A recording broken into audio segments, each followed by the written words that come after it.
嗨，大家好啊！最近我又了解到一个德国签证的类型，就是德国志愿者签证。它从2021年就开始实行了，不知道现在 Gap Year 还流不流行啊？一年的时间不找工作，专门用来体验生活。我记得有一段时间看到朋友圈里的几个朋友，大学毕业了也不着急找工作，而是花时间去澳洲的农场打工，肯定也不是冲着挣钱去的，就是图一个体验嘛。如果你想低成本的体验一下国外的生活，通过志愿者签证来德国做志愿者，也许也是一种方式。德国志愿者签证对申请者几乎没有什么限制，不需要交保证金，没有年龄要求，没有德语语言要求，没有学历要求。它在全球范围内对所有人开放，也没有名额限制。不像欧盟蓝卡，德国政府每年发放的数量只限制在3500个左右。你拿着志愿者签证来德国工作之余，可以申请德国的大学，也可以在德国找工作，也可以申请培训。志愿者工作结束后，可以在德国就把志愿者签证转为其他的签证，继续待在德国。比如你在德国找到了全职的工作了，就可以在德国把你的志愿者签证转为工作签证，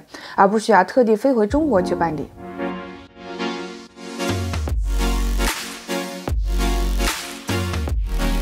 来德国当志愿者呢，算是一份工作，所以你享受的是工作的待遇。比如雇主单位会给你买德国的社会保险，你一年有25到30天的带薪休假，每周的工作时间不会超过40个小时。作为一个志愿者，你每年还会额外获得25天的免费工作培训，用来提升自我技能。不过志愿者的工作是社会服务性质的，并不以盈利为目的，雇主单位自然也就没有办法支付多高的工资，能够包吃包住，再稍稍给点零花钱就很不错了。志愿者工作周期至少6个月，最长2年，大部分情况都是1年。德国志愿者工作比较多人参与的有2种类型，一个是联邦志愿者服务，缩写是 BFD， 德语全称 Der Bundesfreiwilligendienst， 它对申请者没有年龄限制；另一个是志愿社会年，缩写是 FSJ， 德语叫 Das Freiwillige Soziale Jahr， 根据工作内容不同，还有社会生态年，简称 FÖJ， 全称 Das Freiwillige Ökologische Jahr。他们对申请者的年龄要求都是26周岁以下。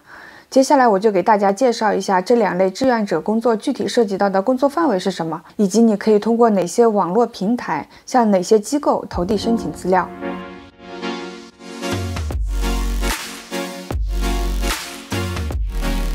联邦志愿者服务 BFD 有自己的德国官网，域名就叫 Bundesfreiwilligendienst.de。你可以在这个平台搜索合适的志愿者工作，工作类型有10个大类：健康护理、给残障人士提供帮助、外籍人士融合、儿童和青少年教育、文化、遗迹保护和成人教育、为老年人提供帮助、体育运动、环境保护和可持续发展、福利照顾、民防和灾难控制。你可以选一个自己感兴趣的领域，我在这里就选第一个健康护理吧。你也可以定义地点，比如柏林。我们来看一下搜索结果，大概有50个相应的志愿者工作，你要做的就是筛选出自己感兴趣的。我点开第一个，了解一下德国志愿者大概是什么样的工作条件。这是一个幼儿园在招志愿者，工作内容肯定是和孩子有关了。他们每个月给400欧的零花钱，也支付你的社保和通勤费，但是不提供住宿。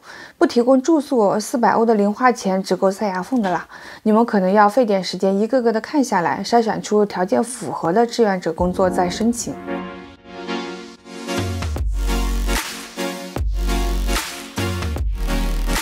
志愿社会年 FSJ 的工作内容是社会服务，比如在医院啊，在社会救助站啊，在幼儿园啊、敬老院啊等。志愿生态年 FÖJ 的工作内容则是环境保护和可持续发展，他们对申请者的年龄要求都是26周岁以下。和联邦志愿者服务一样，他们都有自己的岗位搜索网站，我把网站链接都放在视频下面的简介里面。对于视频简介里不能发网页链接的，我就发在视频的置顶评论。